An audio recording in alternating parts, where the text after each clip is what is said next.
Welcome, welcome. I'm your host, Brian Halley, and you're listening to the Brandstanding Podcast. I'm excited to help you unlock the magic of brand strategy to supercharge your business in a way that's practical, easy, and fun. So let's dive in.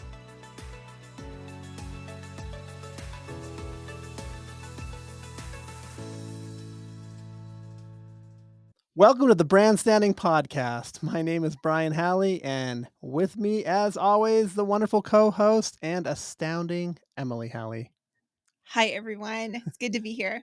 Welcome, everyone. Emily and I have been diving into some incredible concepts and information in the last episodes. We went over the 4 pillars of brand messaging, the first one being the purpose of your company, the why, the reason, the bigger picture of your company. And then another episode on positioning. What space will your brand occupy in the competitive landscape? Who are your target customers? There's a lot inside that. That's a good episode.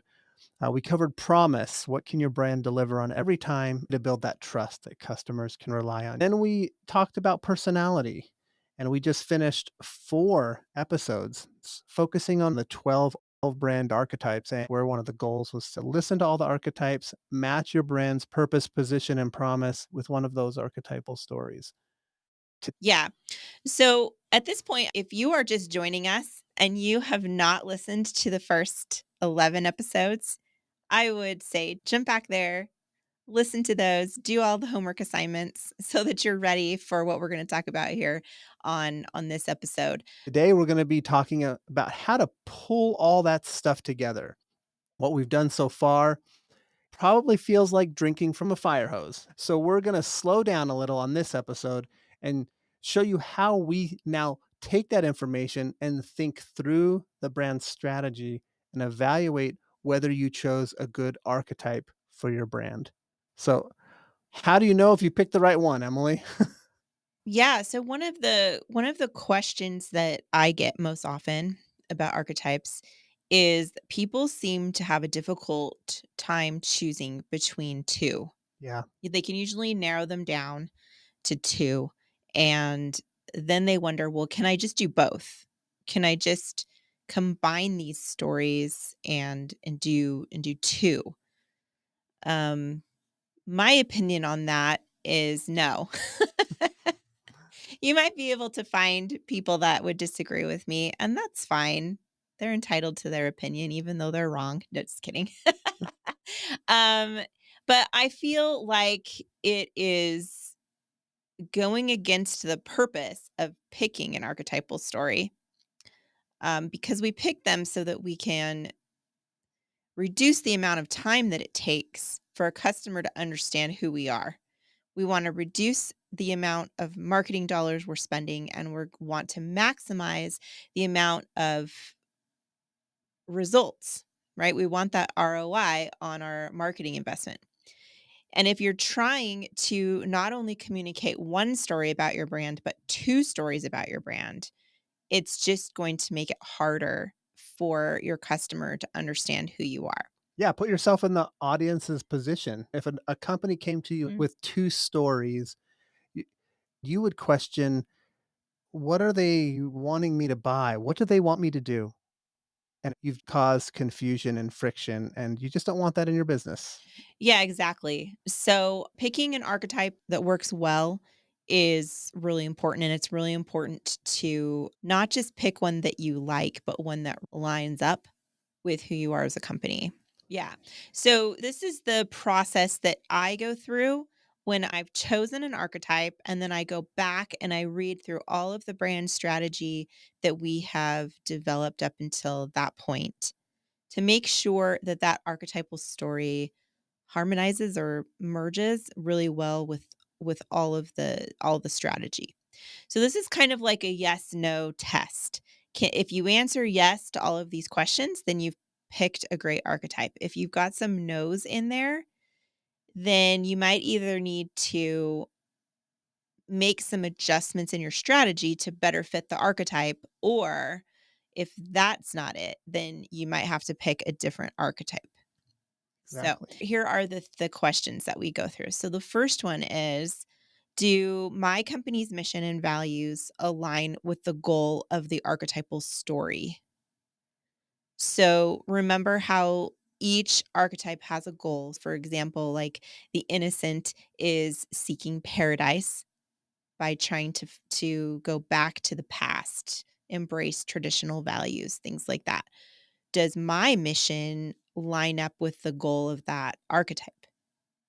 So, does it or does it not? If it does, then you can mark a yes for that question. The next thing I would look at is this a story? Like, is the innocent story, the explorer story, the sage story, is the story that I chose going to be compelling to my customer? Does it matter to them? Will they want to live the story out through my brand? Those two are probably the most important questions because you need to align with your customer and you need to align with yourself. Those 2 are the biggies. Mhm. You can also consider, does this archetype give me some good ways to deliver on my brand promise? Like if I chose a caregiver brand, just off the top of my head, I'm thinking, well, I could do handwritten thank you notes to my customers. That would make them feel that caregiver story, like they're taken care of. I could do some type of gift basket or gift certificate for self care, at Christmas time for my bigger clients. There are lots of ways that I could brainstorm, okay, how does this story allow me to fulfill on my brand promise? And if you can't think of any ideas, that might be something to consider. Also, think about the personality traits that you want to embody. Do those personality traits match your archetypal story? If you wrote down in your personality section of your brand strategy, I want my brand to be fun, and you chose like the sage archetype or the everyman archetype, you m- could probably work some fun in there, but you might need to choose a more specific word. Like clever. Clever? Maybe it's like clever humor or like Yeah. Yeah. So that would be an yeah, example of doing a tweak so that it will better match your story. yeah. And when you say personality, this is not your personality. Mhm. People get confused about this sometimes, but it doesn't matter what your personality is because the brand is separate from you. It's the company, it's the brand personality that we need to develop. Right. And there's a caveat. This is if you are building a bigger Yeah, business. If this is a personal brand, which we'll talk about on a future episode, that's going to have some different considerations. absolutely. Thanks for So like if you are the brand, then that's different. This is if you're building like a company where you're not the face, right? yeah, good clarification. Yeah. Also, I don't think that your personality traits have to match your personality, but I do think the leadership of the company needs to be able to embody the story authentically on some level. Yeah, so make sure the Mhm. leadership, all the Yeah. stakeholders have this feeling because we've done that, Em, Right. where a client wanted to go towards an archetype, but the 5 or 6 individuals that are in the leadership roles didn't embody that story very well. Yeah, we've talked about that on a previous episode, right? Where they wanted to be a hero brand, but their company culture was more of a caregiver. Mhm. So that would have taken some dramatic shifts for them as a leadership team to be able to figure out how do we change to give off this more heroic feel. Yeah. Yeah, so hopefully that wasn't too confusing. But I guess, do you feel like you could embody the story authentically? I guess is my question. Like if you feel like you are a caregiver, but you're trying to push yourself to be a hero or an outlaw, and that just isn't you on any level, then it might not be a good direction to Mhm. go. Because at least in the beginning, you're going to be the one that is leading the company. You're going to have to develop the voice and all of those types of things. So I don't know. Maybe you guys have different thoughts. Feel free to respond to this in the comments. Tell me what you think. Um, okay. Also, think about the emotions that you want people to feel when they interact with your brand. Do the emotions that you want them to feel line up with the emotions that the archetypal story is aiming for as well? Yeah. Okay. Um, does this archetype fit your pricing structure?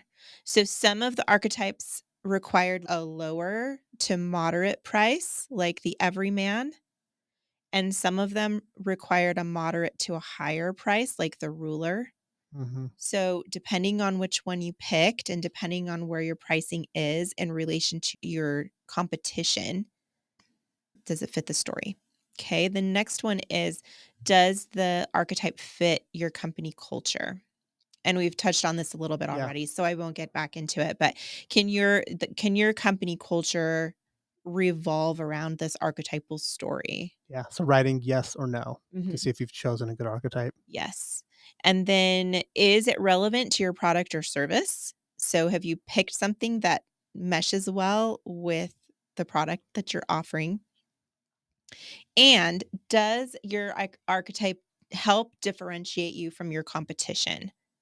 Or are your competitors using the same story? So those are your considerations. If you got yeses on most of those, then you probably are going a good direction. If you've got some no's, then go back, rethink like, how can I tweak either my strategy or do I need to pick a different archetype? Okay. So once everything feels like it's starting to gel, like it's making sense, everything's fitting together, you've got some energy behind it, you feel like it's feeling good, then it's time to write all of this stuff down into what's called a brand brief. And Ooh. Brian's going to tell us what a brand brief is. A brand brief. Okay. A brand brief is a concise document that outlines like the key elements of a brand's identity, its strategy, and positioning. It serves as a foundation guide for internal teams, designers, marketers, to ensure consistency in the brand's efforts. And I was trying to think of a good way to explain this. Like I've been doing self-improvement for over 10 years. And in that process, I have observed that people take courses, hire a coach, go to events because they are working to find out what their why, their purpose, how to get alignment, how to have confidence, how to get in the present moment so they can get that clarity and direction in their lives. And so this is what building a brand brief does, not for a person, but for the company. It takes time to develop it, but once you do, it gives the company purpose, direction, and clarity, which makes it easier to manage sales, marketing, and messaging, how to communicate to your target audience, build loyalty, spend less money, you're more focused, you have a lot more success. So that's why you would do it and what it does for a company.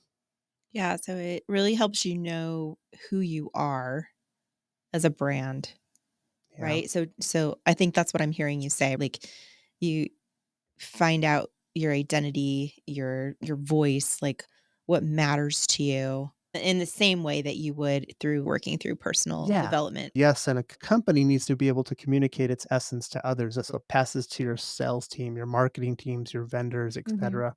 So yeah, Okay, so let's go through all of the things that you would need to have in your brand brief. The first one is a brand overview. This would be a short description of the company, its mission, its values, its vision for the future. The next thing is information about your target audience. This would be a breakdown of your ideal customer, who they are, their demographics, their psychographics, their pain points, things like that, where they hang out, all of that type of information. As much detail as you can get on this, the better for your marketing team. But you can start simple and then build on it over time as you get more insights. yeah, more Okay. data, Yeah, watch the Google Analytics, etc. for the right. places you're marketing. Yeah. Right. Okay. The next thing that you want in your brand brief is your brand personality, tone of voice. This part would include your archetype description. It would define how the brand should sound and feel to the audience, how it's going to come across. Right. Also, your positioning statement. So, this is what sets you apart from the competitors. How is it that you're going to compete in your industry? You'll have information about key messaging. So, what's your core message? What are your slogans? What are your taglines that help communicate your brand's essence? This would also include your brand promise. What can you deliver on every time? Next thing would be your competitive landscape. So, who are your competitors? And this is going to evolve over time as well, but put in the ones that are the most dominant in your in competitive landscape and information about them and identify like where are some holes in the market that you could fill, or how am I different from them? Am I serving a different customer? This will help kind of keep your brand focused on yourself rather than trying to be like another brand, if that makes sense. So now let's talk about how and when to use the brand brief. It's useful in the sales department, your marketing departments, vendors, your photographers, your copywriting, your content. And as a designer, it's super helpful for me because our job is to make the words visual. So let's say that you're an explorer archetype. You've done all the work, you've decided that explorer is what my people want to hear, who we are. The goal of the explorer is to seek paradise through freedom, to explore and find themselves. So you express all that in the brand brief, and now you have a written document. The sales team can look at and customize the sales system around that they're saying the words in the sales presentation that would attract explorer clients. Mhm. Right, because they That's would know their pain points, they would know what it is they're looking for, they would know the price points they should be in.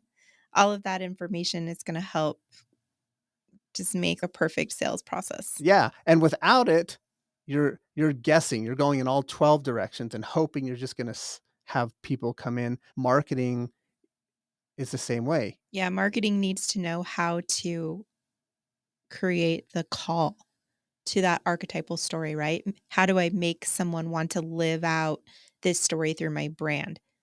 So they probably more than anybody Anyone. need to be really, really good at at conveying I the archetypal I story. always think about this. Marketing companies wanna give you a voice and give you a message and go out and share and make people aware of what you are selling. A lot of the times they approach it as like, "Now tell me your message, tell me what you wanna communicate," and they're trying to figure out the story. And what the archetypes do is help marketing companies know what story they are telling in We've worked with a bigger several story. marketing companies in the past trying to get our products and services marketed, right? Mhm. And I know from personal experience, we have felt how quickly our message can get off kilter or off point because the marketing companies aren't used to following an archetypal story Or a brand brief, or a or brand brief. guiding them as a Yeah, they don't always understand the purpose of this, and I think this is really important. This is one of the reasons why you and I do this podcast, Yeah. because we need business owners to understand how crucial it is to be the one at the front guiding the brand to make sure that it's on point. That isn't to say that you wouldn't take professional advice. We always need to consider advice from people that know what they're doing. Mhm. But as far as the messaging goes, it will be very important for the business owner to approve all of the things that are coming back from that marketing company and make sure that they align with Yeah. the brand brief. You're the captain of the ship. Yeah. Yeah, and you wanna make those decisions and get the right information to change that course, Yeah. and that's what this it gives you. It also helps in working with the photographers. Photographers are really good at what they do. They know styles and lighting and techniques, etcetera. Um, the brand brief can also guide photographers in planning photo shoots, and they might not be familiar with archetypes, but they'll understand how to match a style that you're looking for. Like hero photos are shot from a low angle with high contrast. Well, caregiver photos use soft focus and soft lighting. But if you didn't know how to art direct the photos you're looking for, chances are you're going to get something very different than what you wanted. No, And I think that's the same for any vendor that you hire to do work for your yeah. company. Just know that because they're not familiar with your company, you are going to have to do more work directing and overseeing to make sure that it's on point. But the more direction you can give up front, I think the closer they're going to get to what it is that you're looking for Yeah. so that you're not spending a lot of time revising and redoing, Put them on the right? direction of it. You're still going to go through the creative process and have variations of it and get to the best Yeah. choice. But yeah, Yeah. the brand brief guides it. Right. It also guides your employees. Have all your employees read it when they come aboard. And that's part of building that company culture around the archetype as well. Yeah. That your people, everyone who works for you knows what they represent and what they're all about and what the customers want. So every time a customer interacts with your company, they're getting that expected experience. Like you're delivering on your brand promise because your employees have begun to embody that story. Yeah. And then the designers. As a designer, I have found the brand brief extremely helpful. We do not touch the visuals until we have a brand brief written. Yeah, Like if because when we have, it's been a terrible yeah, experience. What happens, I think, is people wanna skip that step because they're like, "I just need a logo." this is that's boring. I Yeah, just need "I just something. need a logo. I don't have a lot of money. Design me a logo." And what happens is you do some logos and then they say, "This isn't what I wanted." And you're like, "Well, what do you want?" They're like, "I don't know. I'll just know it when I see it." You're in the Well, rabbit that hole, doesn't help me. a rabbit hole of creativity that is based on what you like, and good luck trying to find an answer. Exactly, There's no and they're strategy. gonna end up spending more money making you do more and more and more logos till kingdom You come just cross your until fingers, cross your fingers. until you magically find what they're looking for. And I see so many people come to us and they're so I have worked with a designer in the past and I'm so mad, I'm so angry. Yeah, I don't have arguments with my right. clients. It is heaven with them. This is the disconnect. It's because this brief is missing. Yeah. So, And so I'll yeah. go into a brand brief and I'll pick out the key words. I'll read through it and be like, okay, they want connection and community and friendship. They're this archetype, and that archetype then leads me to focus in on this one direction. So I can get to this decision. We'll still have choices for the client. It's just we've put up boundaries, which allow us to focus on a better solution, if that makes sense. Yeah. Okay, yeah, that's why I love using it. Yeah. So the key words are what is guiding the art. Right? So as an artist, you understand how to convey a an idea like connection, Yeah, right? So instead of saying something vague like, "Well, I don't know, I just want it to look designy," you have specific guidance to get that artist to go in the direction that you need it to go. and it's a beautiful collaboration because when I present the logos to the client, I'm showing them how I have visualized the concepts in the brand brief. I made this logo with this font, or I connected these letters to pull in this idea. I think you also can use the brand brief as the standard to judge the logos by. Because in the past, our clients have taken the logos that they like and they put them up on Facebook and they have their friends vote. Which logo do you like the best? Well, here's the problem with that. Your friends don't know anything about your brand strategy, right? So they're judging based on just opinion and that's all. And that's all. And it should be based on strategy. Mhm. Is it on target with the strategy?